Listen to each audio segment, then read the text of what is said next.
Damn, we made it. What?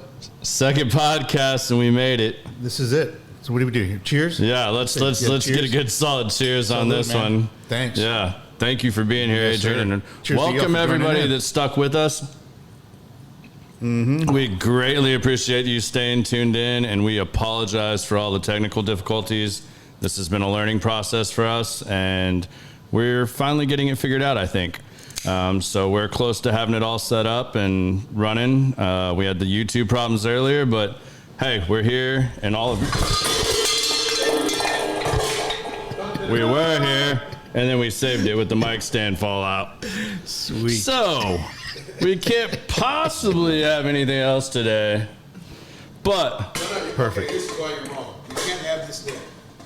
There we go. There you go. Right on top. Woo! There it goes. Maybe not. Yeah, maybe not. It was working a lot better. This is live. Yeah, let's just hold it for the whole show. That'll work well too. You know, if you don't have tech difficulties, then you're not doing it right. Yeah, I'm gonna let you entertain for a minute. Oh, for sure. Finish this. Garrett's the Common Sense Podcast, episode number 2 coming in live. We were a few minutes late, but we got things figured out while Garrett is adjusting his microphone stand here. But otherwise, we appreciate you joining in and continue to join in and watch the podcast. I'll be here for the next 30 minutes. My name is Adrian. I'm from Cigars Guns, and just happy to be here. So I appreciate it. You good? Yeah, I think we're back in business now, and I can get all the stuff out of the way, and we can just rock and roll with this. So, yes, today we have Adrian. Thank you for coming and joining us. Excited to have you on here. I've done a few podcasts with you and the Frakes. Oh, yeah. And interested in talking to you about Cigars and Guns a little more. I know I don't still know a whole lot about it, but been learning more and more. And I should have rocked one of the T-shirts, man. No, man, you're good, man. Thank you. Yeah, I mean, maybe you can tell them about the T-shirt club tonight too a little bit, because those are legit, and those are one of a kinds. And that's one of the beauties of it. They truly are. It's a once a month shirt club subscription program. You get the softest, most comfortable T-shirts delivered to you every month. You don't know what they are as far as design-wise when you open them up, but Garrett's a member. We have quite a few members here at the lounge that are subscribers, but yeah, and it's the design is different obviously every month, and it's a Cigars and Guns type theme, and it's fun project for me to work on, and it's wonderful to see my subscribers wear it. It's one thing when I come into the lounge and I see y'all wearing it. It just kind of blows my mind, but it's even more so when I see people outside of the country, in other states that are repping the brand. We go as far as France, got some people in Germany, Italy, I believe. And then, of course, the rest of the country, you name it, what state, they're probably repping the brand. So I'm super proud of that. So thank you. Yeah. Where do you get the inspiration for these designs you come up with? Because, I mean, I think I'm, 4, maybe 5 months in now. I think I've got 4 or 5 of them. I mean, the last one is by far my favorite. And I know you're switching up the designs a little bit and going with I think you said some smaller logos, more minimalized. Yeah, more minimalist design, kind of this more simple type design, still with the theme of Cigars and Guns, but I'm going to go away probably for a little bit away from the actual, showing an actual firearm. Some of the feedback, and I listen to all the feedback that I get, whether it be in person, phone call, DMs, emails. Some of the feedback I got was, I can't wear this shirt because of X reason. And some of that is, an actual firearm. I hate that stuff. Well, and I get it. So, but still keeping with the theme, the September shirt will be that new minimalist design. But let me know what you think when you get it. Yeah, I'm looking forward to it, man. Yeah. So I'm going to backtrack here a little bit, because a lot of people have been asking me, what is this podcast about? What is this podcast going to be about? And really, I'm going to steal something that's been something I've always looked towards and believe in fully. My older brother, I'm gonna have to give him a little credit on this because part of his jiu-jitsu academy, it's Sharpen Iron Academy, and iron sharpens iron. And one of my goals with that was to bring people together, great leaders of men, great leaders, period, people that are doing unique, interesting things, and really, kind of dig into that and just have some of those conversations, because I think there's a lot of people out there that if they just heard some of these stories and knew, like, oh man, this is how Adrian did this. This is what he did to get here, and this is what it took to get here.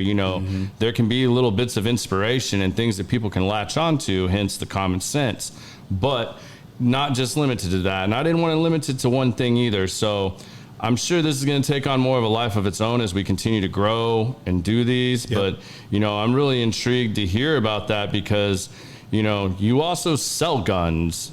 And, one of the things I picked up on from your site and stuff was, you say you're a concierge, not just a gun shop. Like, what does that mean to you, and what do you want that to mean to your clients? Explain that to our listeners here a little bit. So, initially when I started the brand, and more specifically selling of the firearms, I set up the website.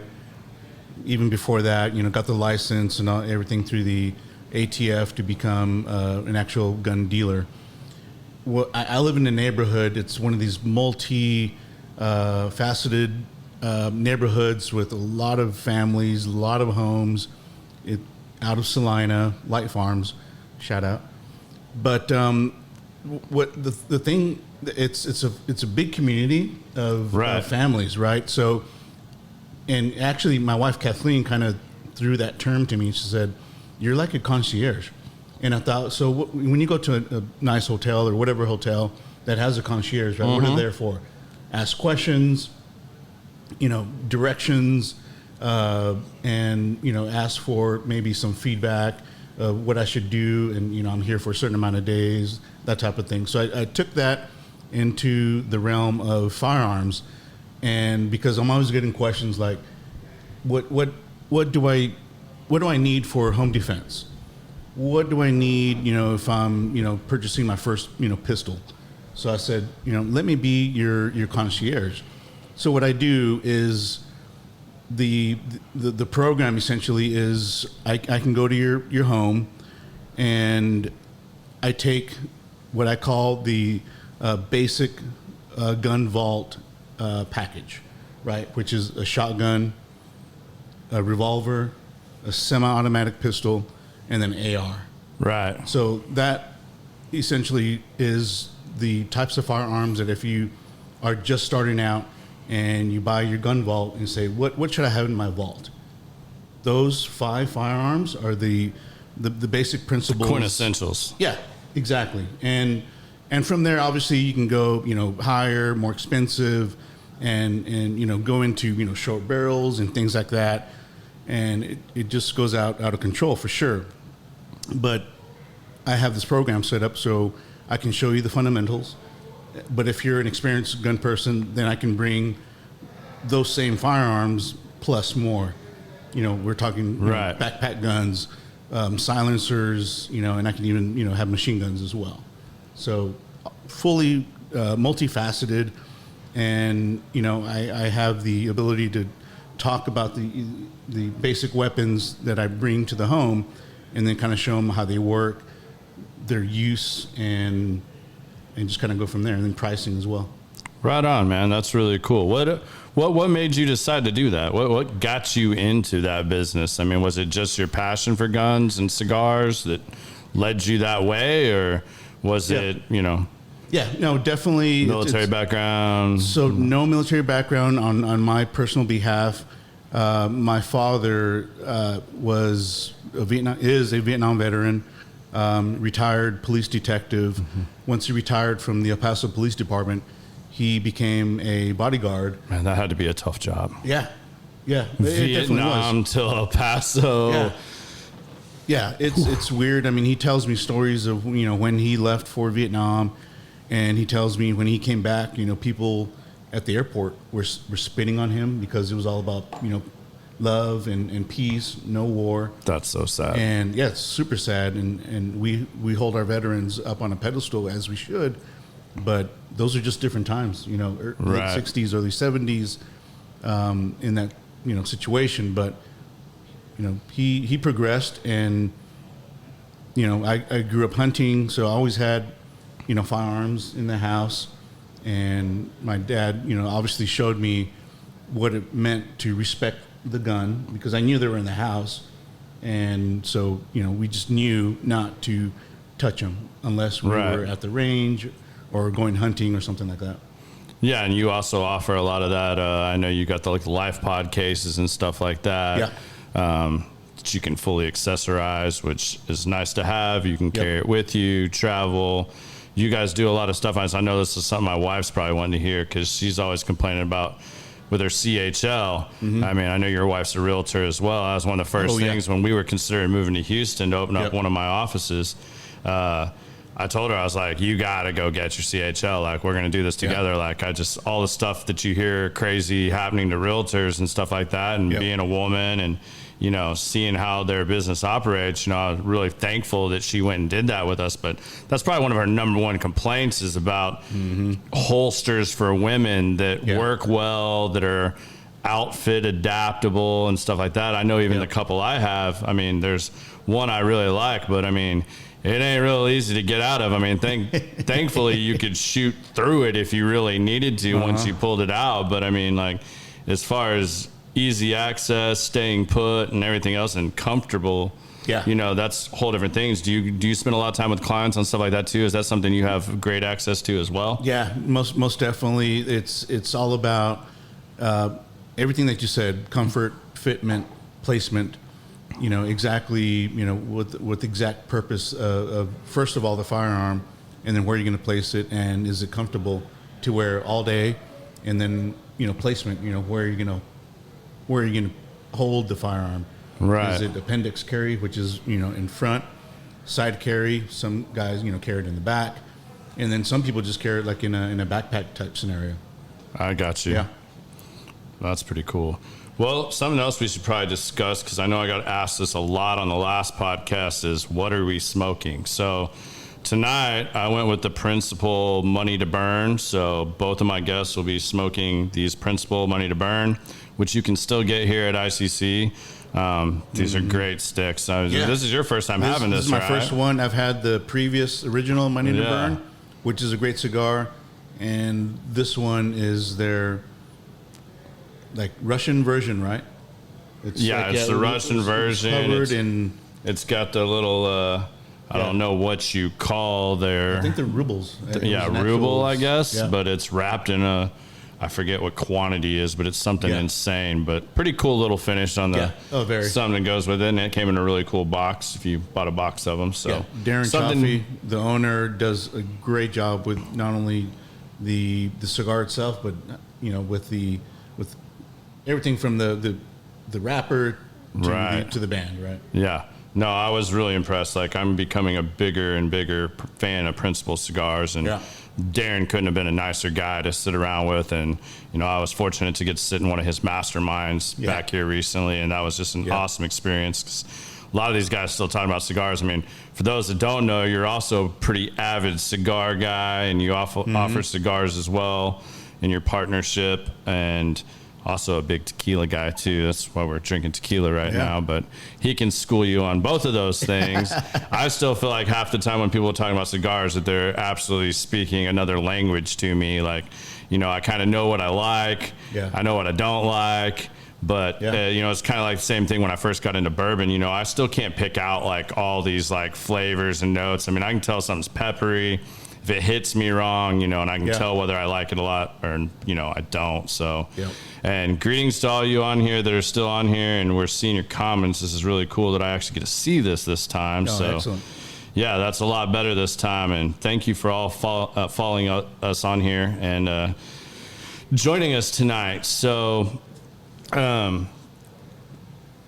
I really tried to Google a lot so that I could like really try to find something to mess with you about. As long as I've known you back here, you're such a straight-laced forward guy. I was like really digging. About the only thing I found that I was like, man, if Adrian and I ever have a bet, since we're both bearded guys, I think it's going to be a shave the beard bet, because like I saw a few pictures back in the day, man, and I don't know if I'd recognize you. No, it's weird.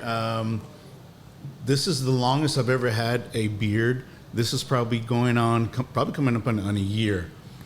And it was just a thing where it's like it would never connect here. And I always had like either the goatee, or I never had a mustache by itself, but try to do the same way here. The goatee.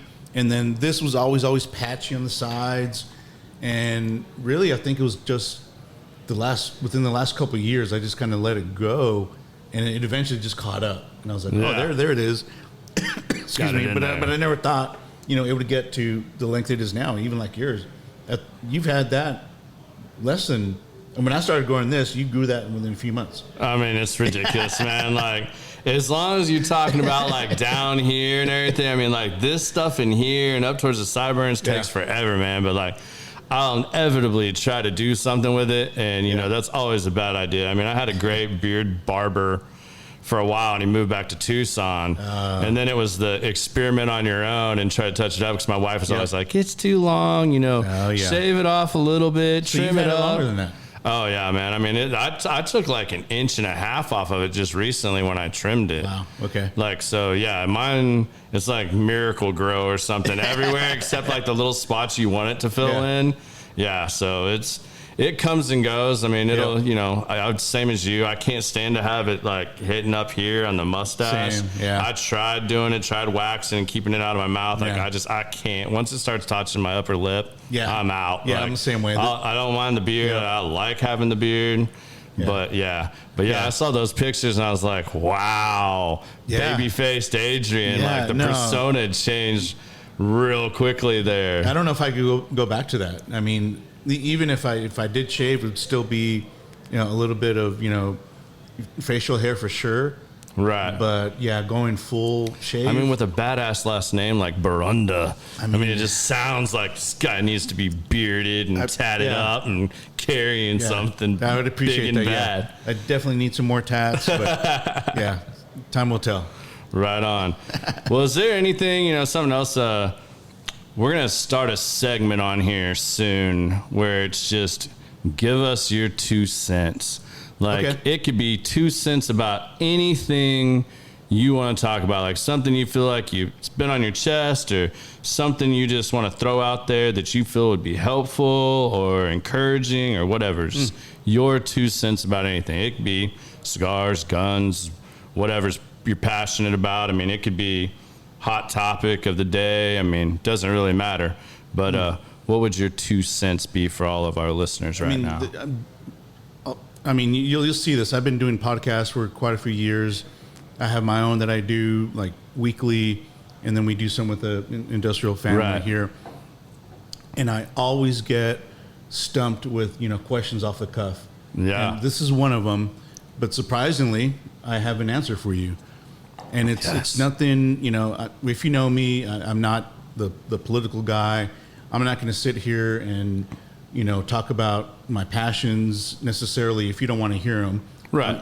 Whether it be guns and or cigars. They're sensitive subjects. We're in a lounge, so, cigars is probably a good thing. And I know half the people here at the lounge, probably 50% of the people are always carrying a gun with them anyways. Right. Right. So I know those are good conversations to have. Yeah, you wouldn't want to mess with somebody up at the lounge. On the positive side, and nowadays with everything happening in the world, whether it be, local and or, statewide, plus, we need to, as a country, just get back to respect. Right. I grew up with parents that, taught me to always respect them, to respect my family members, to respect my neighbors, and in general, people on the street, essentially, and what I'm talking about is holding the door open for people, I could not agree with you more on this. To this day, I still open the car door for my wife as she gets in. I let her in. You don't see that much anymore. or simply holding a door open for Yeah. somebody. Yeah, I mean, like you exactly. started off with. And up until recently, I always had, maybe call it a chip on my shoulder, or I would hold the door open for someone and they would go through and they wouldn't say thank you.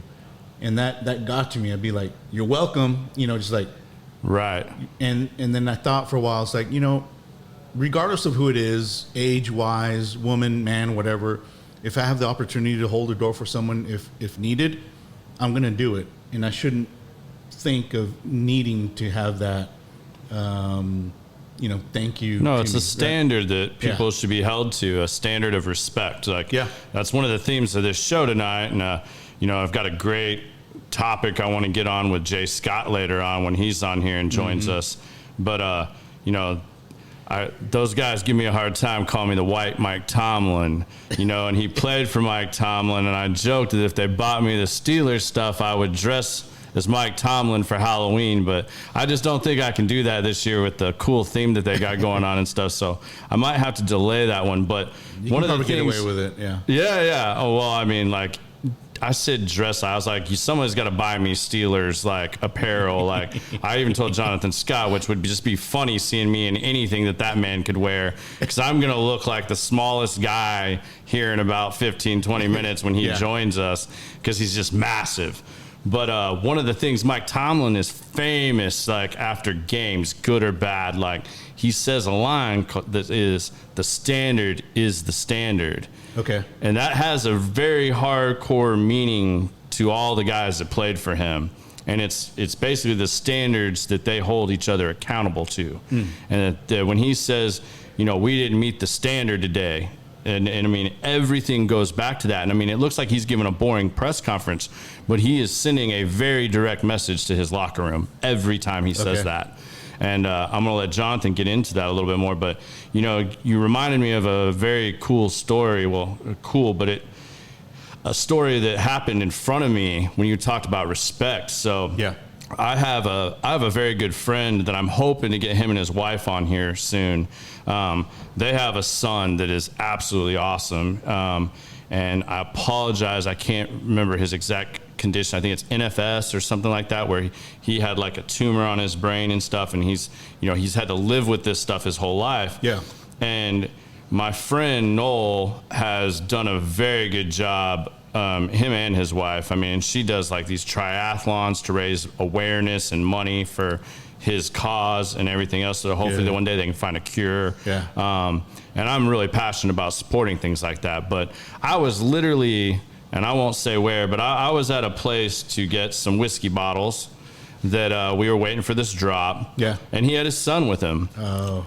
And his son, who is, one of the conditions of this is he's very hyperactive. Like he's got to be doing something. Like he doesn't have this huge attention span to, and loud things, big environments are very intimidating to him, or, cause him to be a little off, when he's trying to deal with these situations, just because of how his brain works after all that. But this little kid who's, I'm probably messing this up too, and I apologize, but I'm going to say he's 7. Okay. Starts holding the door open for people. And literally the first lady that walks through, was like, oh, thank you. That's so sweet. And, this little boy does it again. And there's a couple dudes just walk back in, don't even acknowledge him. My buddy lost his mind. I was like, I was about to if he didn't. And it was just like, can you all at least say thank you? This little boy went out of his way to come over here and open the door for you. And that's just one of those things in this world today that common courtesies and respect is just out the window 9 times 10. Just like right there with the customer service. And I think that's why customer service is so bad in a lot of places, because they have no respect. No. It was always like, it's win or lose. Like there's always participation trophies and all this other stuff. Like, kids in these new generations are afraid to lose. They're afraid to make mistakes. And even when they do, they feel like they're supposed to get a trophy for it. And it's like, that's not how this works. Like, you shouldn't get a trophy for anything. You should learn the lesson that gave you in life and be able to use that. But it shouldn't be this, like, I don't know. That's just my opinion. I don't have kids, so, it's an expectation. No, you hit the nail on the head. My kids are much older. They're out of the house already, but for you not having kids, you are exactly right. And it's exactly how it is nowadays, right now, unfortunately. So is there an experience or something like that where you had like an aha moment on something like that? Or maybe it was from travel that, like, I know you like to travel a lot too. I know you and your wife, Kat, like to get out and travel around. Is there something you've really picked up from a travel like experience that you want to share or talk about? It's so we went to Iowa for the first time. I had been to Iowa before, and I took Kathleen with me here recently back in June. We went to go visit our buddies in Brownells. We had this big, gun event, cigars all over the place, guns. I mean, what more could you ask for? But the people there were just wonderful. And it was like anywhere that you went, it was like the customer service was great. And we went to this one, in fact, Dave Frakes said, hey, if you're in this Iowa, downtown, go to this particular restaurant and ask them for, this, you need to have one of these sandwiches, basically. So we went, we took his advice, and we sat there and probably talked with the owner for like 10 minutes. Yeah. Where y'all from? We're from the Dallas area. Oh my God, love it there. And, we just had this great conversation. There was another lady there that had been going to that restaurant for like 30 years. She started talking to us, introduced us to her husband, and, told the stories about, the owner and all this stuff. And it was like, it's like we've been here. Like we're part of the family. And it's just like you walk in these doors. Right. The moment that you walk into Industrial Cigar Company, it's, I've been coming here for nearly 5 years, but the same respect and family aspect that I get and culture, you get as well as, and we're private members, and not that makes, any difference, but anyone that walks through those doors, they're family members. Yeah, I mean, I agree 100%. I mean, whether I was in the private, Atabay lounge now that I'm a part of, but even when I was in the public lounge, like the Frakes, anybody else that spends time out there, like I was never treated any differently. Like they have done the best job I've seen of any family-owned business in a very long time of creating that culture. Like, I was considering with my job and stuff, getting into a country club membership to take clients to and stuff like that. Like this, I mean, and when I went and visited them, like, you don't get that experience. I mean, like, we can play golf today and like, that's great and all, but like to bring back here and sit and share a cigar with the type of people that are back here and the way they make you feel when you're here. And I mean, I can't wait till they can announce some of the other stuff they have coming, but those are going to be great experiences for people. And, all their family ideology and, traditions and just the way they carry themselves and go about their business, it's reflected and it rubs off on the people here. Like, I mean, I've seen it firsthand where you just, like someone gets a little bit out of line or whatever, like you have to have that conversation, but like, it's another one of those things of holding people accountable and showing that kind of respect and, friendship and everything else. And it's just, I don't know. I feel very blessed to have like stumbled upon this place and, ended up where I'm at now, and the people I'm in. And it's one of those things that inspired me to do the podcast, like, great leaders, inspire other great leaders. And, like I said in the beginning, iron sharpening iron, like just if you're surrounding yourself with those type of people, then it's eventually going to rub off on you to some degree. And I mean, it's going to present things in life that you may have not even thought were possible or that you had even considered. No, you're totally right. In fact, I am so impressed with the level of service that ICC offers, that not if, but when I do open a gun range in Salina, it's going to have a cigar lounge in it. And that cigar lounge is going to be powered by Industrial Cigar. And Dave and I have already talked about this. He's 100% in. That's awesome. Essentially, it'll be the same employees that work here will be working in my cigar lounge. And so the level of service that you expect from here, you will get that same exact experience at the Cigars and Guns gun range. Yeah, keep an eye out for that. Hopefully within the next couple of years. We have the lands bought. We are working on plans to kind of figure out logistically what that looks like. But Yeah. I say within the next couple of years, we'll get that going. And you got another one of your, I mean, I haven't got to participate in one of these yet. I'm highly looking forward to it because I can't remember short of last season, the one time I got to go hunting, getting my gun sighted in. I haven't been to a range in forever. And I've heard the epic stories of like how amazing your range days are that you set up for Cigars and Guns, as well as you do one for the lounge as well, I believe, where you get the guys back here all out there and you bring out all the fun toys, just like, you know, the golf tournament we have up here where you brought the AR blasting golf balls, you know, across the golf course. That was I think my first experience of really meeting you. Yeah, to this day, I still don't know how no one was arrested or even, you know, I don't know how we made it safe, you know, without getting arrested, leaving that golf course. I mean, it was so loud 'cause it was early in the morning too. And I remember like we teed off on the whole other end of the course. I'm like, is there a gun range around here? Like, cause I had no idea y'all were set up or anything. I wish I didn't had. even know what you did back then. But I mean, that coming out, I mean, I remember being on the other side of the thing and it was just like every 5 minutes it was pow, pow. And I'm like, what is going on? And then we get over there and I'm like, oh, here we go. Adrian's got ARs out here blasting golf balls. I wish I had the gun here with me, but to explain exactly what it was a golf charity event. There was the Hack Fest for Industrial Cigar Company, and it was almost last minute. That was not planned for me to be there. Oh, really? Doing that. But they asked me if I could get some type of golf, you know, launcher, and I was like, hell yeah, I'll make this happen. So this particular golf launcher attaches to an actual AR-15 223, and then I use blanks. So I have a full magazine with blanks in there, and then it's got this tube at the end of the rifle, and you know pop your golf ball in there, and it fires, and it's loud. It's loud. It's loud, even with a silencer on it. Like there's like silencer looking thing on it. JP and I took it to his land and kind of tested it out first, and we're like, okay. And you're out in land which is open and desolate, so we tried to record the decibels with the little decibel reader and stuff, and kind of figure out, you know, what that sounded like. But we didn't plan on 7:30 in the morning with on other a golf course homes surrounded out there, surrounded by. But yeah, it was nuts, and we had a great time and made a lot of money for the charity. Awesome.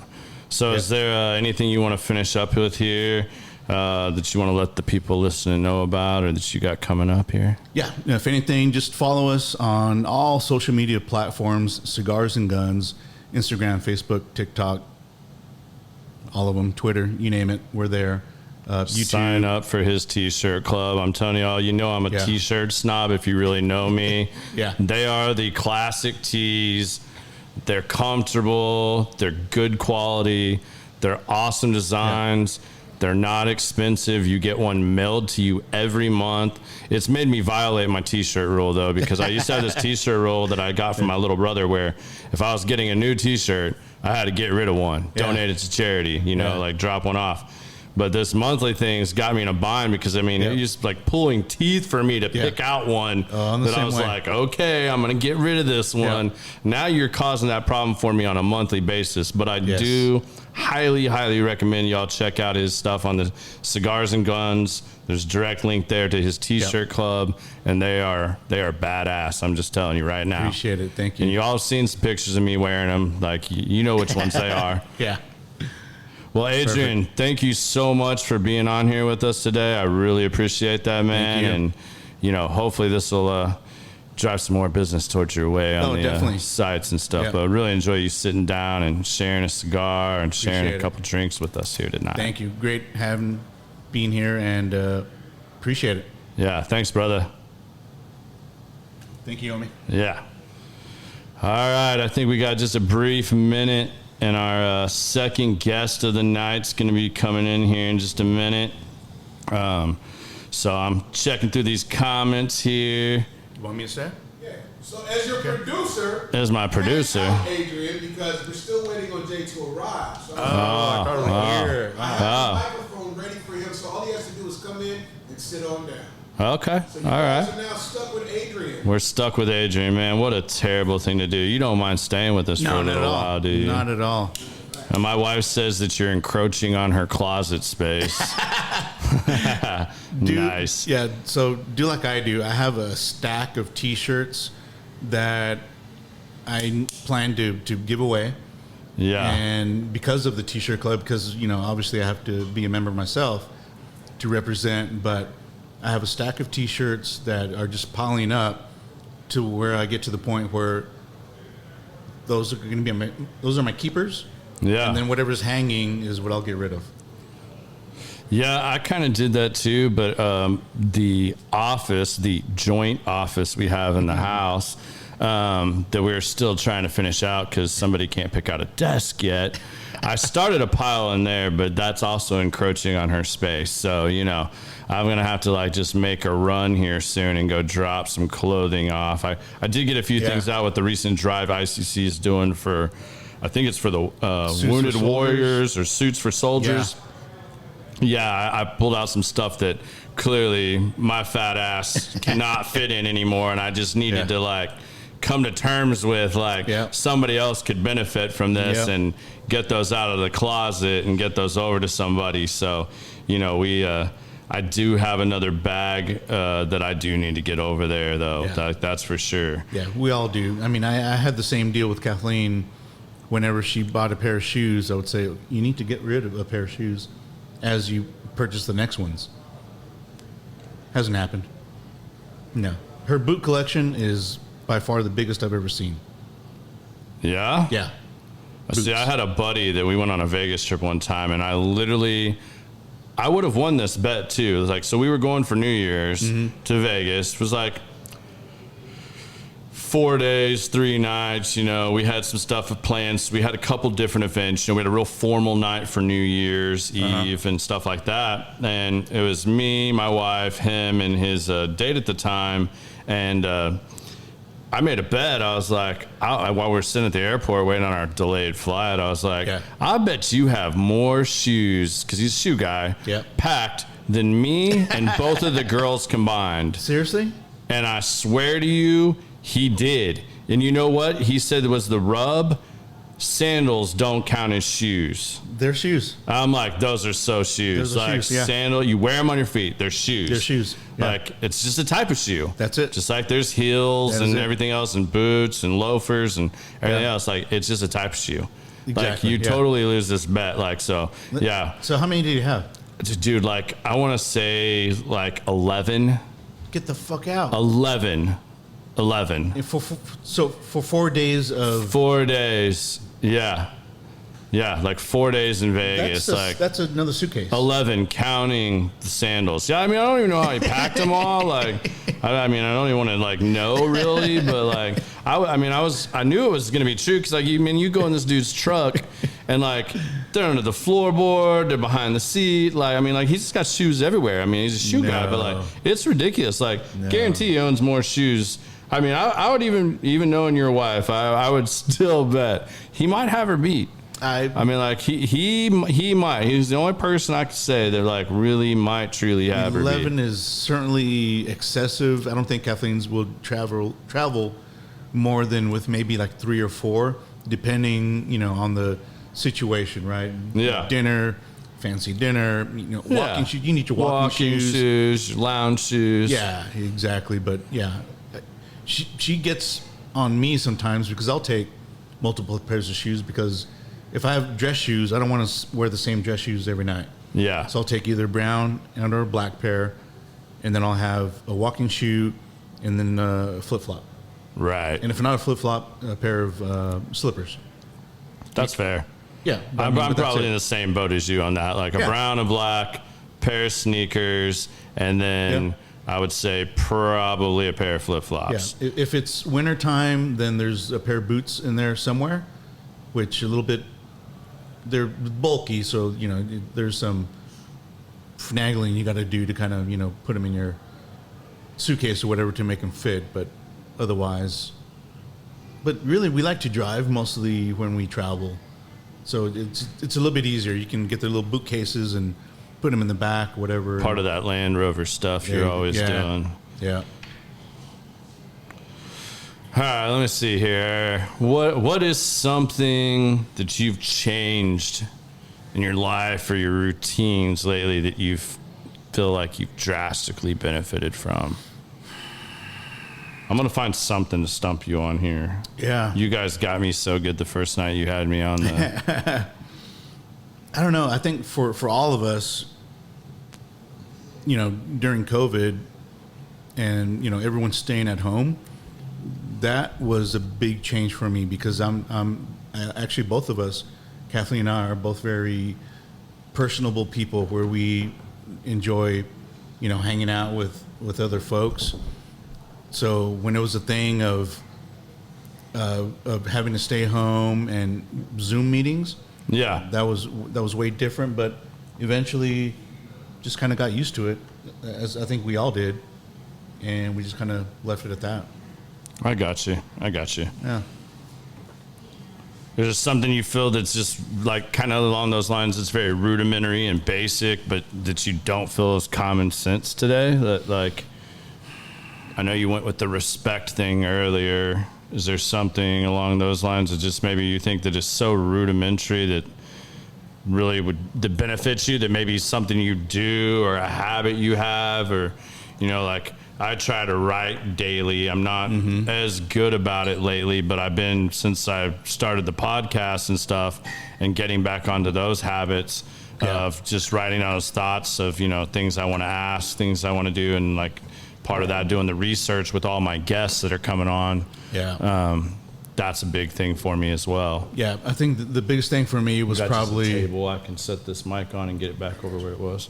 I think it was just probably just maintaining the same structure. You know, when I was working in the corporate world, it was, you know, you get up at a certain time, you know, take a shower, do all your stuff, get dressed, and then you go to work, show up at the office and do your thing. And then, so when that hit, it was, I maintained that same mindset. So waking up at the same time, getting up, taking a shower, doing whatever. And now you just, instead of sitting at your desk, now you're sitting in front of a computer with your camera on. So I think that helped kind of both physically and mentally keep me in the same mindset of being able to perform my duties. So you work from home, basically?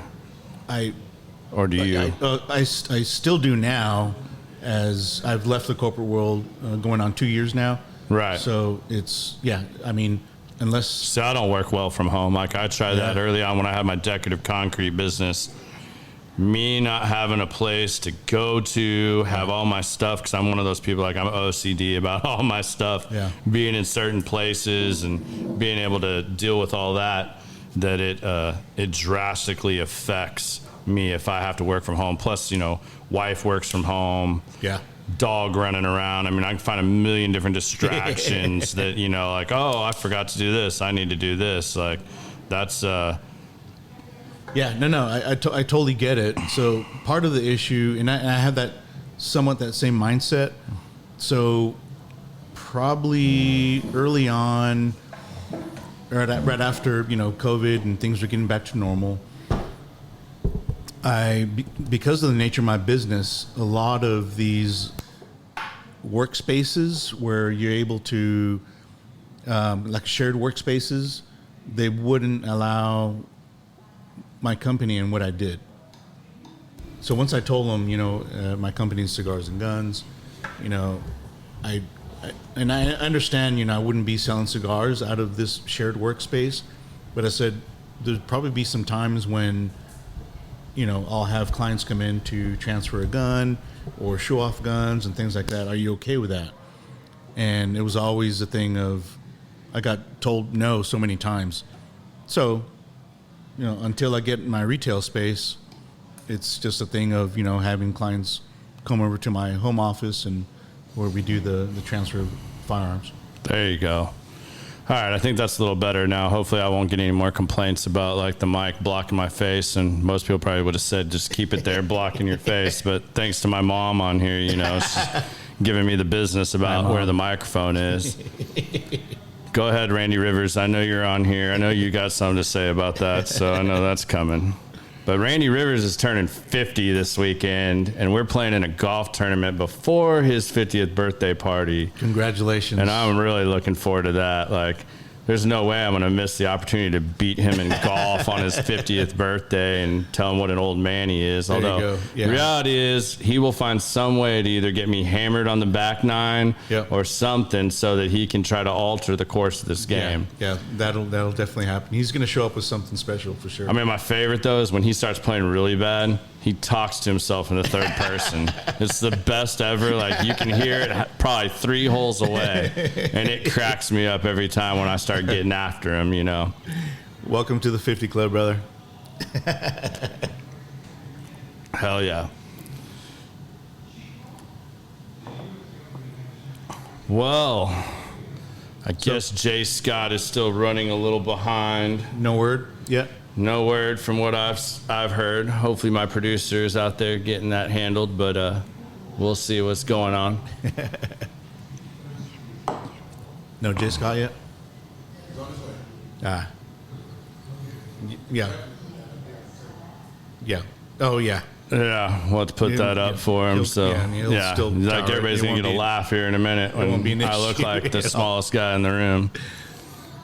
But thank you for sticking with me here and helping me get through this. I mean, these first two, I feel really good about this because we've had probably everything that could possibly go wrong in the first couple episodes go wrong, you know, but like luckily people are sticking with us here. So it's been a good time. It happens. Well, my time is up. Yeah. You got a more important, more interesting. I wouldn't say more important. I mean, just because he's here it's towering over you. You'll go here. This is my goodbye. Thank you, brother. I really appreciate you being on. Thank you. Appreciate you guys sticking in and watching. Hit me up if y'all need anything, but let's give it up for Jay Scott. Welcome to the show, big man. Yeah. Got you a stick over here. See what he thinks about my cognac, since that was his personal request. I haven't ventured down the cognac world in a while.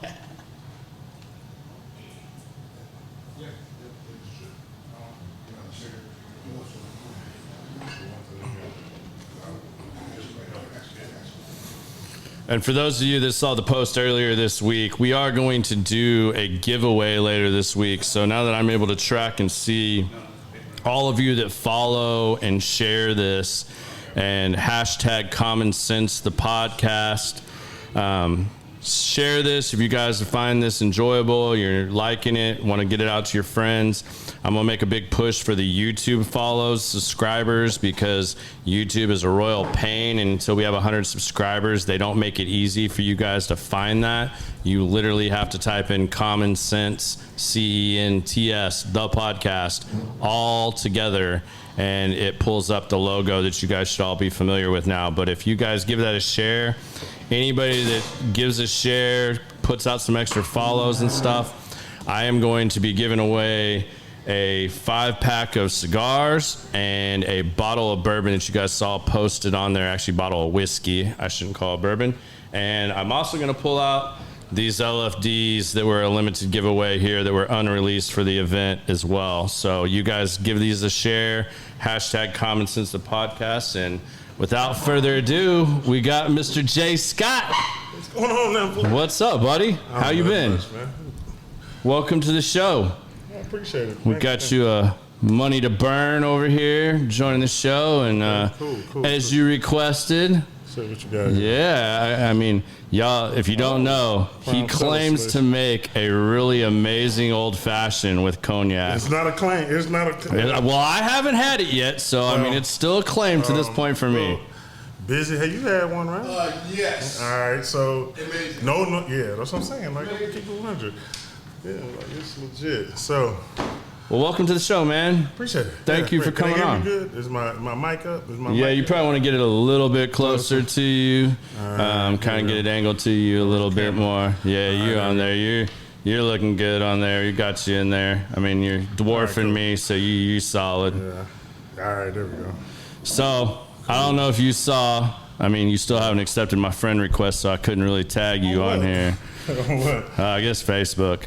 So, My bad, man. anyways, without further ado, we got a 10-year NFL veteran who played for the Longhorns, and yes, my wife is loving this because I'm a Sooner fan. There you go. Sad I'm a to Sooner hear. fan, unfortunately, So sad to but yeah, we got. I mean, you played in probably one of the best college games I've ever watched when you guys stomped USC with that last-minute drive back with Vince Young. Yeah, no, it's crazy because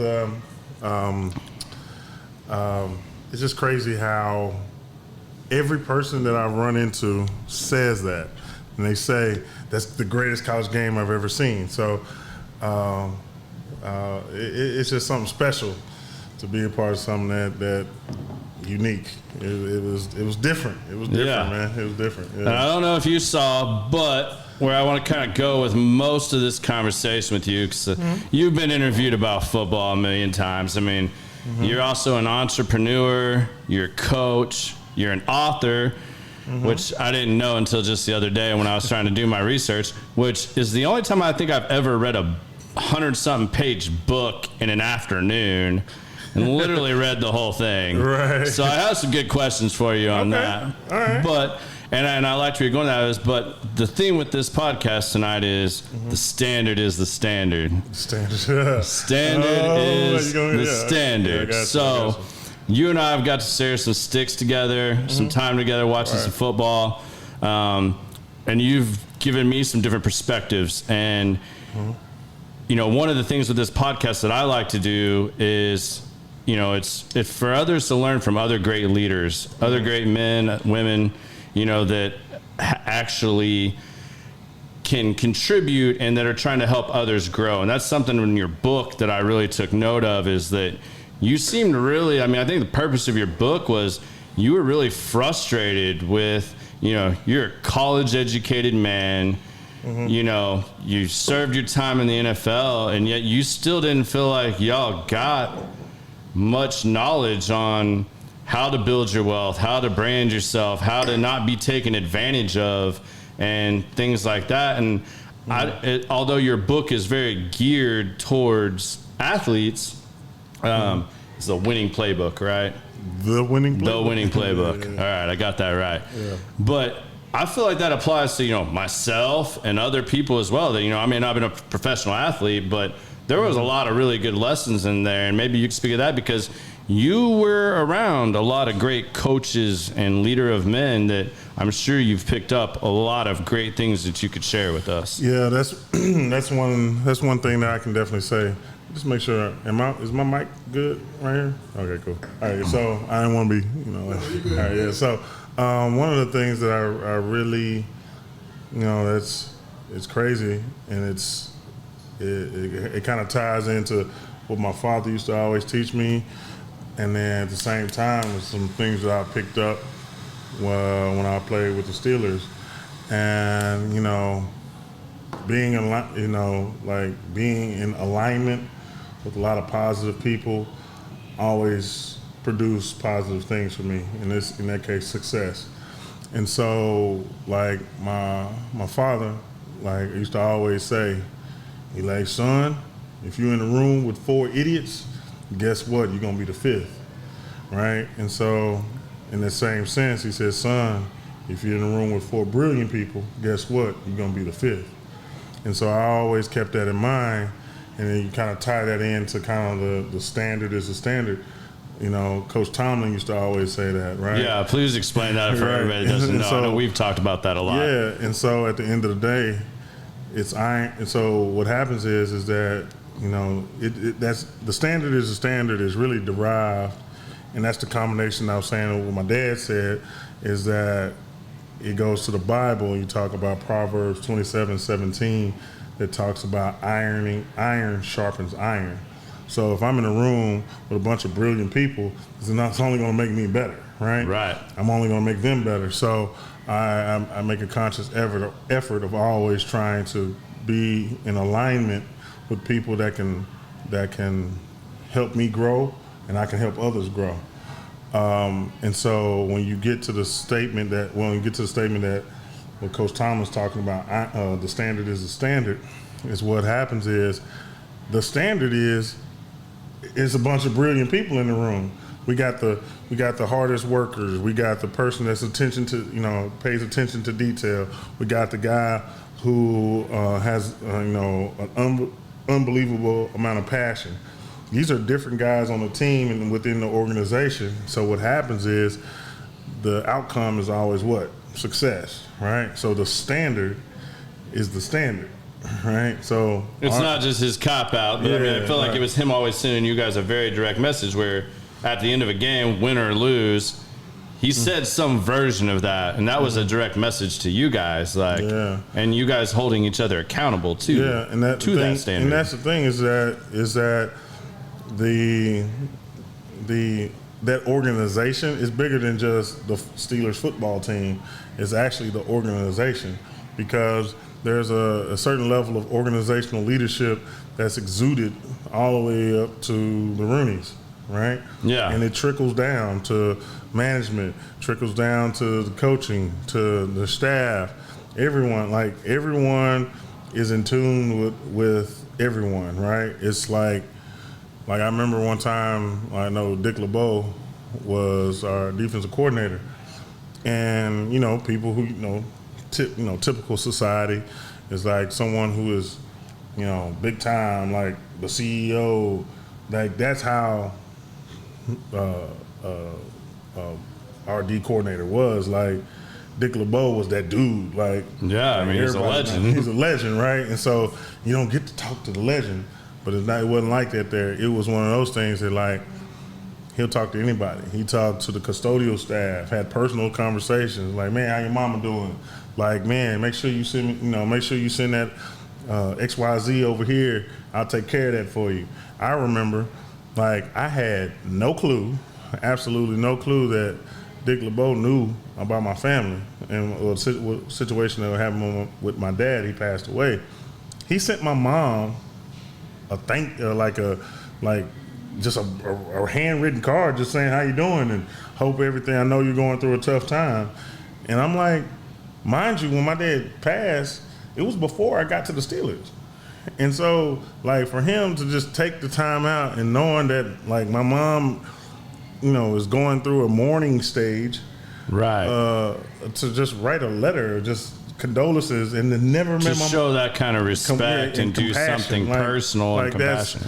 And that's like I said, that standard was the standard in that entire organization. And it wasn't like that with all the teams, because you played for a few different teams. I mean, you were drafted by the Detroit Lions. You played for the Bills and Cardinals. No, I coached there.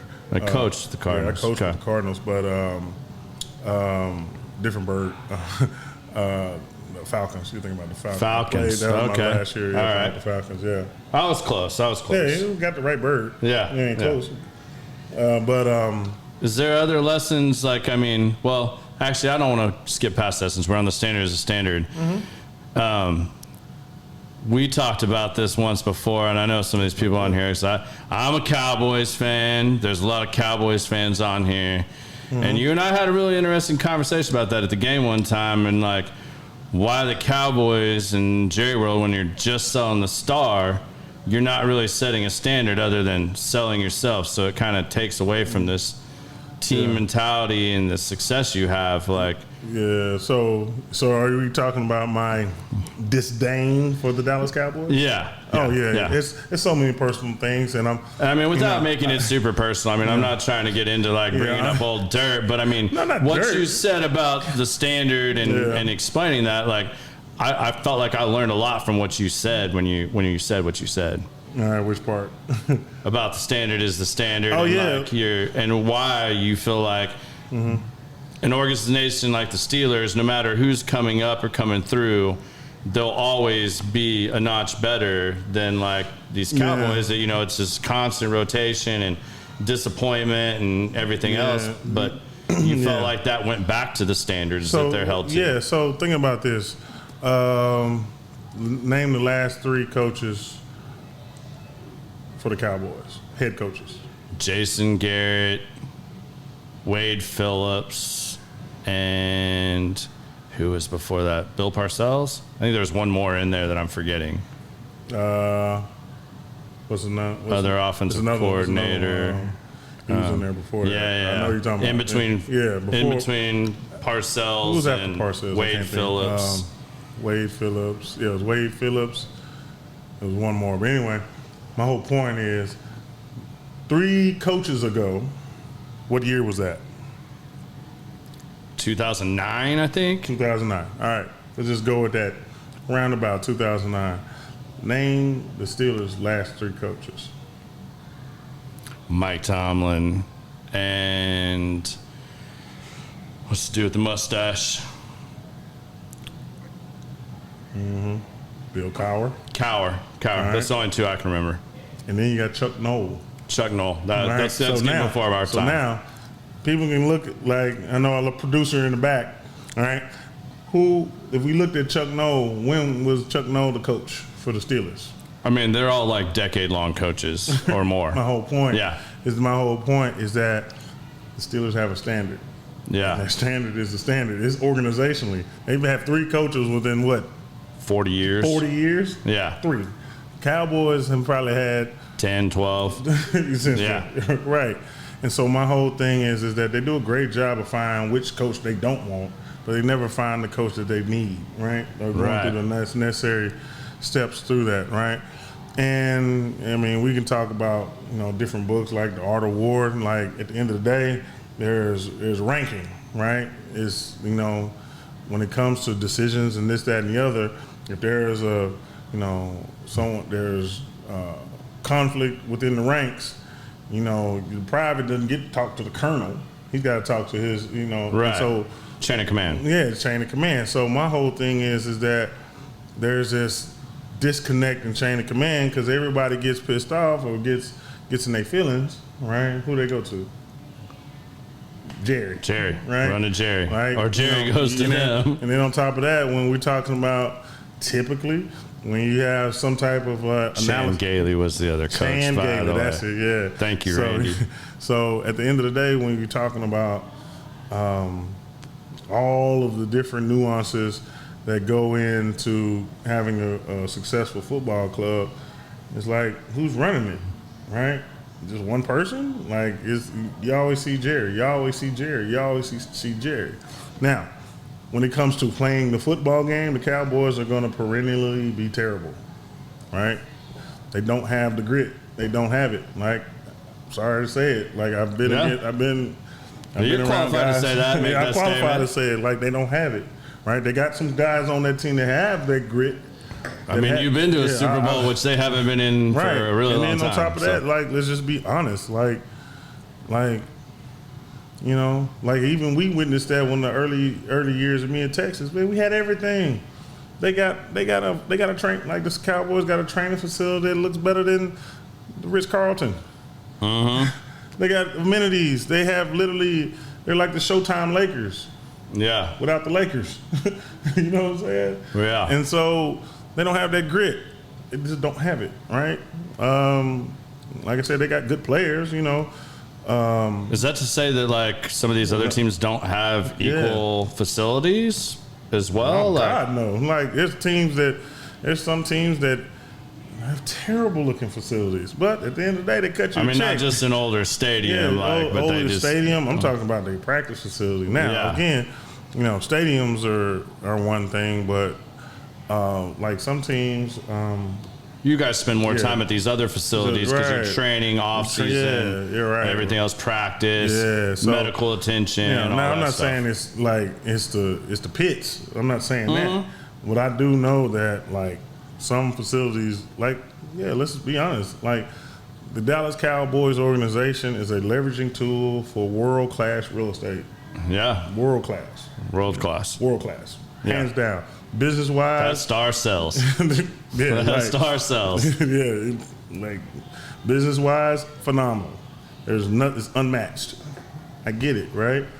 Right, and that's what the Cowboy is. It's a commodity that's bigger than the Dallas Cowboys football team. Right. And, so now on a more playful banter is that, Jerry Jones, Parcells, whoever the person in charge, they chose a different person instead of me. I could have gotten drafted too, so I'm just big. Yeah, I mean, you're in Dallas. You're in Dallas, born and raised. Yeah, and then so I was told through my agent that they were concerned that me being a Dallas native, that if I played with the Cowboys, I wouldn't be mentally focused, and which wouldn't they be take on all these projects of players, which like. That's got to be insulting because, it was very insulting. I mean, like I can see your disdain for it and like understand that because so I mean, we've brought in all ass. these players that have horrific pasts and problems and troubles, and they'll take a chance on them, but yet a draft so pick. they literally told me between me or Bobby Carpenter, and they picked Bobby Carpenter. And then we watched the film on me versus Bobby Carpenter. It speaks for itself. So, I mean, it's true. So. Whatever, right? So I'm all like, I have some personal healing that I have to do. But like I'm always like, the hell with the Cowboys. Like it is what it is. I understand that. Yeah, it's nothing personal, but it's personal. Well, yeah. I mean, I get it. It was just more. I wanted to, when you and I first started talking and joking about me being the white Mike Tomlin, because a buddy called me that, and you died laughing, crazy. and then we started talking about the standard as a standard and how the Cowboys relate to that. But I mean, it all ties together. Is there I mean, you've been around some just amazing coaches and leaders in life. Like, what do you think is some of the like best advice, like maybe on the field but applied to off the field you've ever been given by these great leaders? Because I mean, you've talked about Dick LeBeau. I mean, you've had some other great coaches. You've had Tomlin. You've had I'm trying to think of some more here. I mean, Mac Brown. You've been blessed to have been I've been around a lot of these great leaders, and I mean, I know there's great stories attached to that too. Yeah, no, I mean, it's endless. I mean, we can kind of just work our way up, things I've picked up from all my coaches, man. So I got to go all the way back to middle school. Coach Walton, right? Okay. Yeah, Coach Walton, going in middle school. I mean, he won like 10 consecutive city championships. Hard nosed. My dad would say, "You're not playing football until you get to middle school." So that was my first introduction. And for those that don't know, your father played professional football as well. I believe the Jets, right? And he was a lineman and a tight end, correct? Yeah, actually, punter. Okay. Wow. He played DN. He's not as big as you then, right? You're bigger than him. What? Yeah. And he was a punter? He was a. That had to be ferocious. He was a DN, tight end, and punter. Wow. Yeah. Drafted, I think, like 9th round. Yeah, something like that. But come out of Prairie View. Yeah, I've heard stories about my dad's punting, and it's the same thing. Like, man, your dad, when he used to punt the ball, it'll go up in the air and it'll get lost in space. And it was the most beautiful thing. And if I'm not mistaken, he holds a record or still holds a record to this day for like the longest punt. Yeah. Wow. Because he played with like Joe Namath, right? That time period, right? Yeah, right. Okay. Right. Mm-hmm. But coaches, right? Mm-hmm. So Coach Walton, right? Charles Walton, old school. Like we get 2 water breaks in the whole practice. The thing I learned about from him is mental toughness. Like I learned mental toughness at 8th grade, right? And that's something that I always take with me. Is like, man, I went through hell just to prove that I can be on that football team and work, and being with Coach Walton. He never was my friend, but I always had, some people want to have this like buddy relationship with their players that's a little bit more like friends than it is like, you know, mentors, you know what I'm saying? Right. So that's one of the things. I had a slight little fear of them, right? But I always respected him. And of course, going back as a grown man, speaking to him, like, he's like, man, I always knew you. I already knew you were going to play in the NFL. And I'm like, what? Right? And so that was just like, that was just shocking to me because he never said that while I was playing. Right. Never said it. But it was just the way he approached me, mental toughness, you know, forcing me to strive to be the better version of myself on the field. Like if I'm going through something, I hurt myself, he's like, you hurt or you injured? And I'm like, damn, I guess I'm just hurt, you know? Yeah. If you're injured, get out the game. If you're hurt, keep going. I'm like, all right, I can still keep going. That's that grit. And I learned, like I said, at early age. Going into high school, Coach Freddie James, I mean, he's won state championships on the high school level, world renowned, you know, respected amongst a lot of coaches. I mean, coaching Hall of Fame. Yeah, he's one of those guys. Is that he's very inspirational, man. He can just, I mean, you can be in the dumps, and he can pull the best out you. You know, Coach, like I said, Coach James. So one of your more inspirational coaches. Yeah, inspirational coaches, and he just like, man, whatever he says, you believe it. Man, we can fly to the moon. I'm telling you, all you need is some wings. He'd be like, yeah. Little Red Bull. Yeah, Little Red Bull. like, yeah, Pick we you can right do up. that. Like, you will believe it. Like, and there's no questioning it. Because all of a sudden, boom, it happens, right? So, then Coach Brown, man. Coach Brown was one of those things of like, I learned from him was, you know, like be a man. Like, you know, accountability. Right. Like, that's one thing. It was just, that's just something. He always held us accountable, and he allowed us to hold him accountable, right? And so that was just one of those things that just made me realize that, like, all right, I can trust this man. Like, he That's shared. I mean, because I went to high school with Mike Williams, that I believe you played with part of your time too. And Big Mike used to come pick me up by my collarbone in the hallways and stuff. Man, that's just.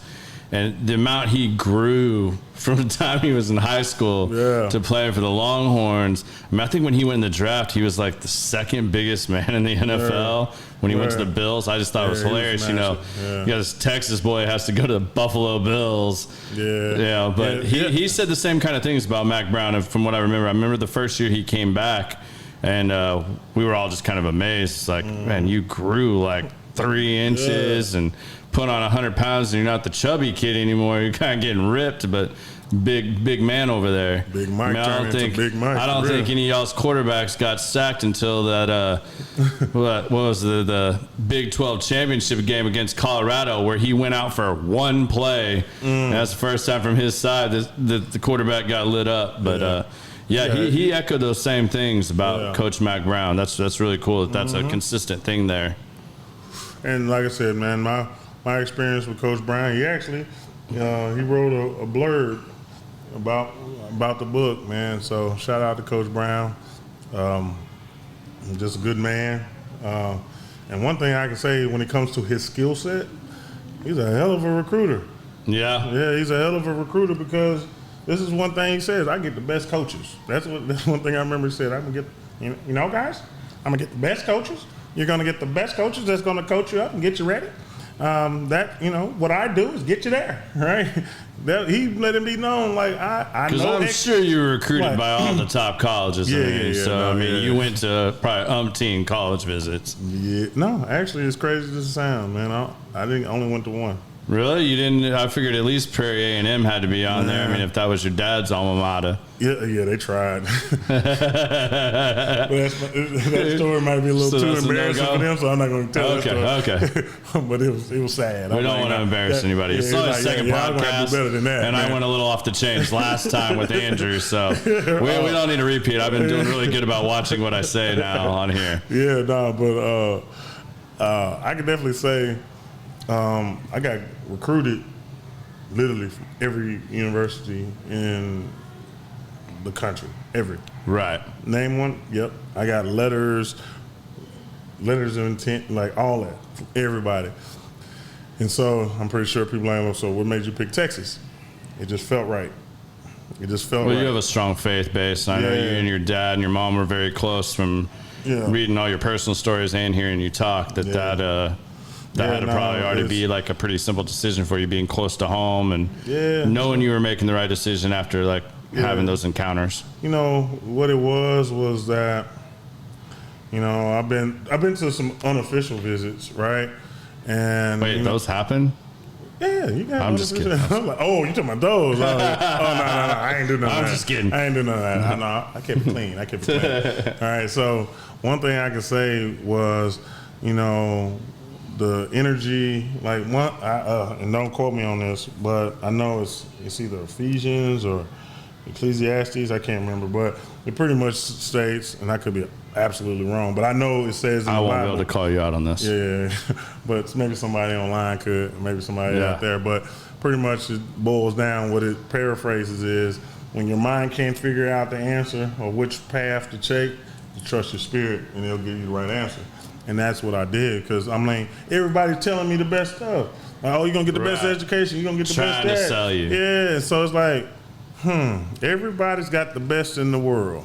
We're the best. We are the Ohio State, you know, we are, you know, Florida State. We have a greatest tradition. You know, that's the biggest superlative that you hear is greatest, best. Everybody's the best. So I'm like, y'all can't all be the best. Right. Unless you're talking about perspective. Like, from your perspective is best, so what's best for me, right? And so, like, what happened was, unofficial visit, Texas was just off-season workouts. And so my dad said, all right, let's go up to Austin. I'm like, all right, cool. So we go there, and UT guys are working out in Memorial Stadium. And, you know, I've never seen a stadium that big in my life. You know, we got spread. It's crazy to me because when I came to high school, I came from Glastonbury, Connecticut, down to the Colony. And when I saw those Friday night lights, I mean, when we played baseball, football, anything up there, you're lucky if your parents and your girlfriend showed up to the game. You come down here, and I mean, it looks like college football up there when you play high school football in Texas. So, I mean, that had to be an experience for you to say that about a college, you know, versus a high school. Because, I mean, none of these high school stadiums in Texas are chump stadiums. Yeah, so in comparison, Sprague, we call it Sprague, but it's actually pronounced Sprague.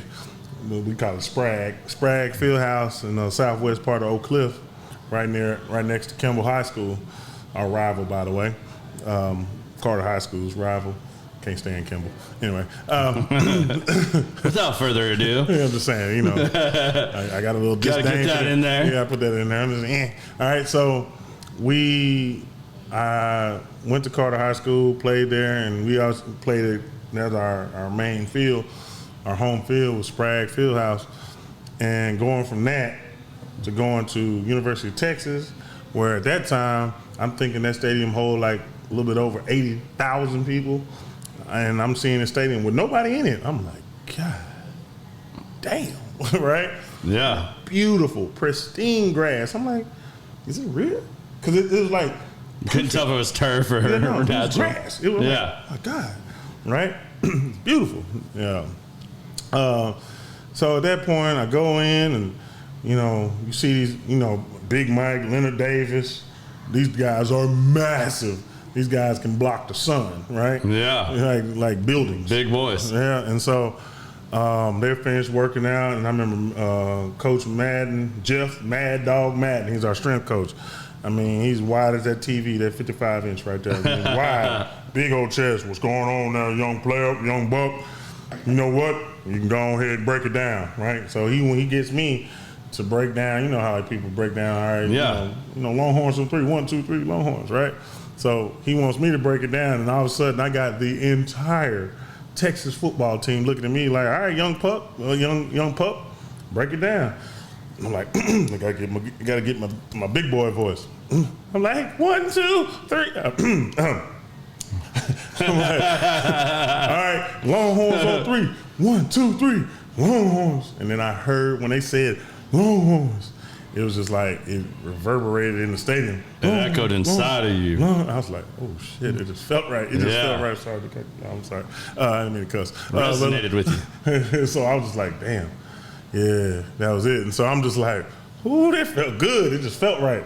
Didn't know yes or no, wrong, right or wrong. It just felt right in my spirit. So my dad was in the car outside the stadium, just chilling, just relaxing. And then I walk in the car. He's like, "So, well, son, what you think?" And my dad, he always wanted me. He was raising me to be a man, and men have to make decisions, and you got to live with that decision. So he's like, "Hey, I'll support you. Any questions you have, yeah, but it has to be. It's your decision." And so I go, I go into the car, and I'm sitting there, and you got this perfect silence. And I just said, "Dad, I want to go to Texas." And my dad just got quiet. He just nodded his head. And he said, "Fuck yeah, that's what I'm talking about." And I was like, "Oh shit, so that's good?" He's like, "Yes, I'm so happy." And then he just started smiling. And he's like, "All right, cool. We'll talk to the coaches." He knew he was gonna be able to come watch you play. Yeah. So I could tell, like, I made a decision, but he was proud of my decision. And so I was like, yeah. And then at that point, I still haven't taken an official visit. I took my official visit with Texas, but I still could have had an official visit with Florida, Florida State, Ohio State, A&M. Say Oklahoma. Oklahoma reached out. LSU. There you go. I remember Coach Saban was poaching me when we played in the Cotton Bowl against LSU. He kind of pulled me aside. He's like, Jonathan, we were trying to get you to come to LSU, but we can't fight against Texas. They got amazing this and amazing that. And I remember Coach Brown came over there and was like, Nick, what you doing? You talking to my player? He's like, oh no, it's nothing. And so I remember that little beef. They had a little beef right there. So back then, Coach Brown's the top dog. He's coming into Texas, coming from Carolina, and getting the ideal job at Texas. Yeah.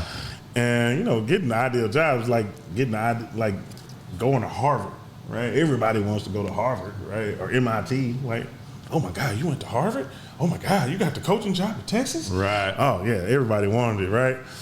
And so it was just one of those things that I was like, yeah, I'm in the right spot.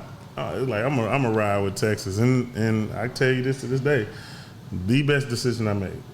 Absolutely, I have. That's awesome, man. Zero regrets. Usually, when you trust your gut, that's usually what happens. You trust your gut, and that's spiritual. That's biblical, right? I just trusted my gut. It's stuck with my spirit. A lot of stuff I can't answer. Well, when I can't answer, trust my spirit. It'll tell me. I mean, how did you guys? I mean, did you guys have those feelings? I mean, I do want to go back to that a little bit, just because, like we talked about earlier, it's one of the greatest college football games I've ever watched in my life. When you guys played USC, I mean, with Vince Young, I mean, he was just such an amazing athlete, and I mean, you guys had so many amazing athletes on a team. Yeah. I mean, just all around, top to bottom, like you guys were stacked. That's the crazy part. We had more talent the year before. We had even more talent the year before. But what we built from that, we had a foundation of trust that was just on a different level. Because you got to think, talent-wise, before that, we had Roy Williams, B.J. Johnson, Cedric Benson, Derek Johnson.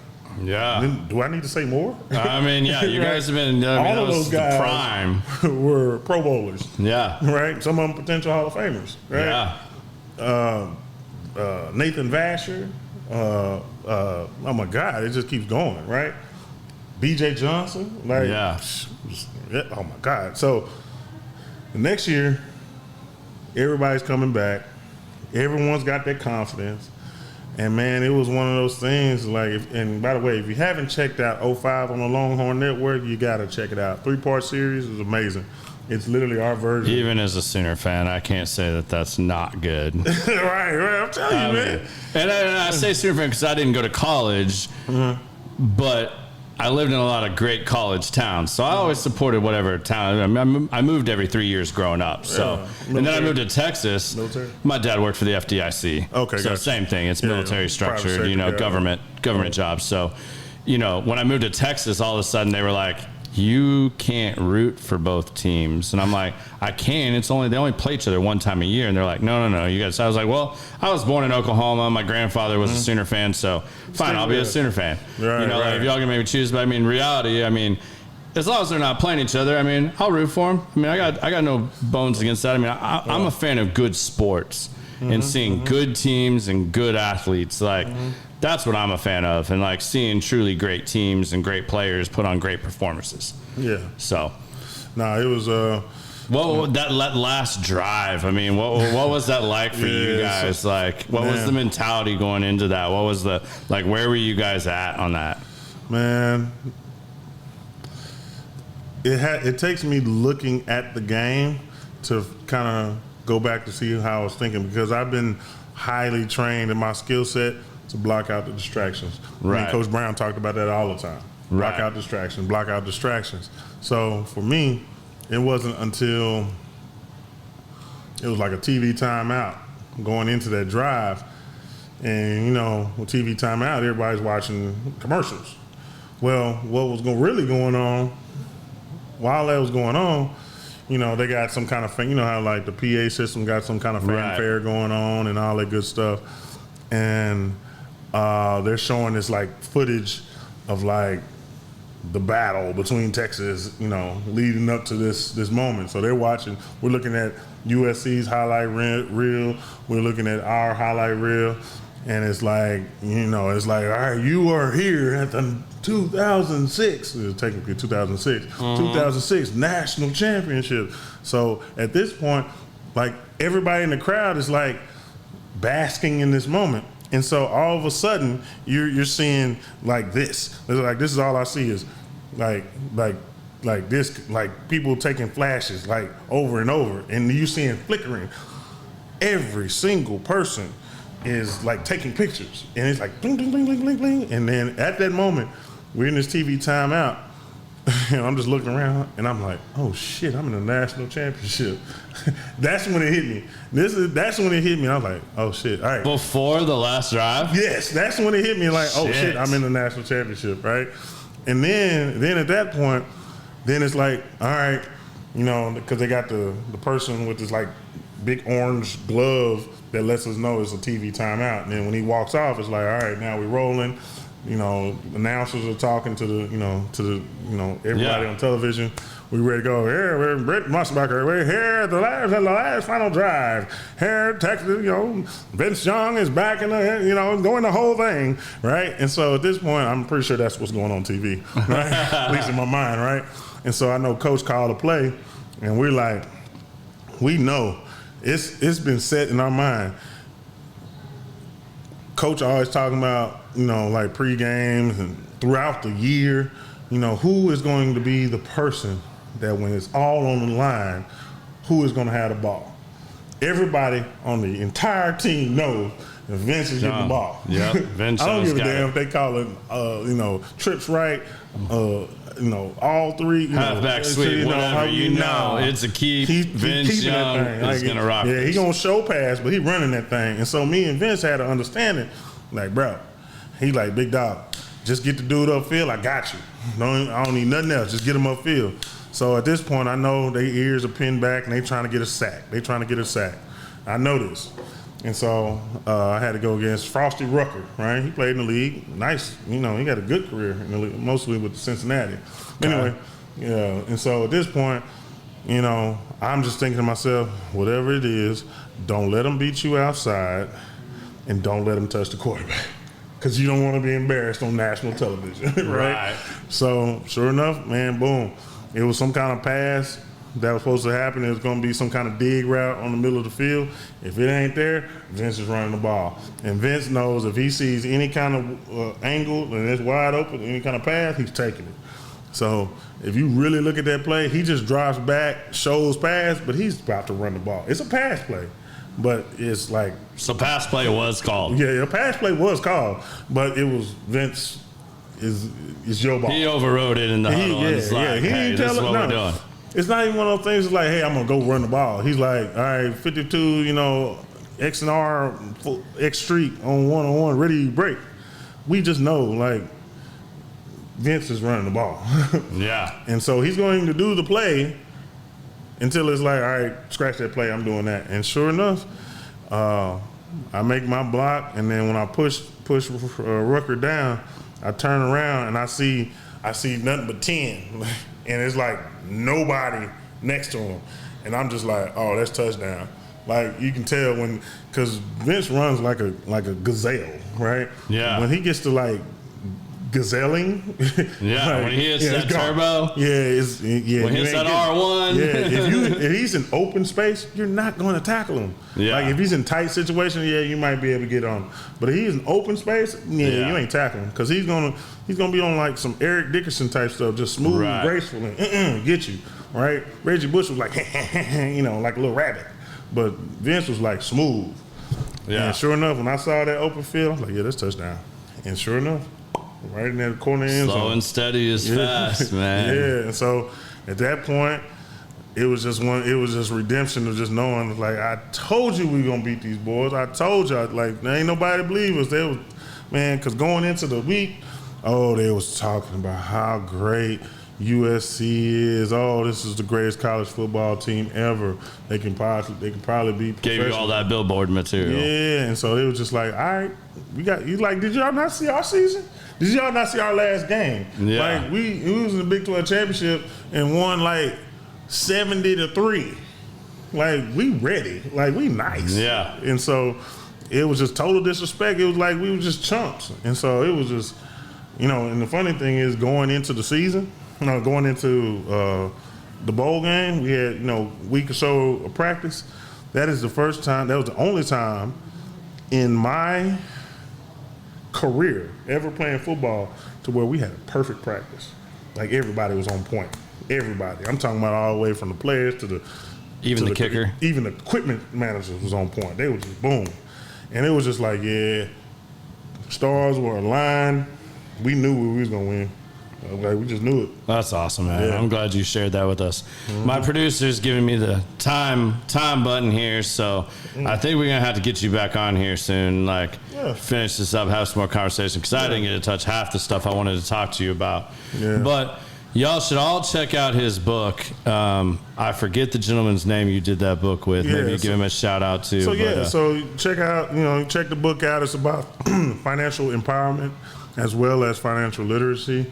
It's called The Winning Playbook.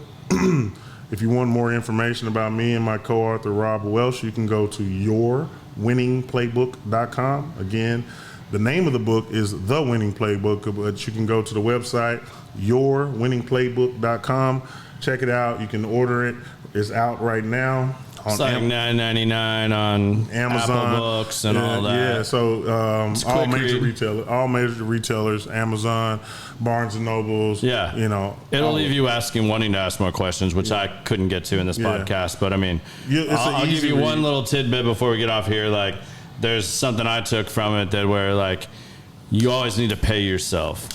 Like even if you're in a sales role, whatever job you have. Take that aside. You got to take a percentage and pay yourself. You're worth it. Because that opens up doors and opportunities for you. And that's something that even these guys getting, whether they're getting $500,000, $1 million paychecks and up, they even needed that lesson of pay yourself. You put in the work, put something back and pay yourself for the future. So that was some wise words you had in there, and I wanted to get into that a little bit more, but we'll get you back on here again. I feel like we can do another whole show with just you. I'll have to plan a little better time-wise, so with your coaching and other duties that you have, we can make that work. But, man, I really appreciate you coming on here and sharing this with all my people on here. And my pleasure. Joining us, man. My pleasure. Yeah. Had a great time with you. Because I got all kind of intel. Yeah. You got great stories and you have a great passion for sharing. Another one of your great lines is each one teach one. Hopefully we can get into that a little bit later, but I mean, you truly have a passion for sharing and empowering and applying knowledge and sharing that knowledge so that it's not just, some other rich guy not sharing his knowledge of helping you grow or be able to move forward in whatever venture it is that you are moving forward in. And that reads throughout the book. And I mean, I'm happy to call you a friend, and I'm really happy you joined us today, man. But thank you for being on the show, man. All right, my pleasure, man. All right, Biz, I guess that's a wrap. All y'all know that contest is still live. We are going to do a cigar giveaway that I mentioned earlier, the whiskey giveaway. And please, if you guys enjoyed this podcast, give it a like, give it a follow, share it with your friends, and hashtag Common Sense the Podcast. Let's blow this thing up.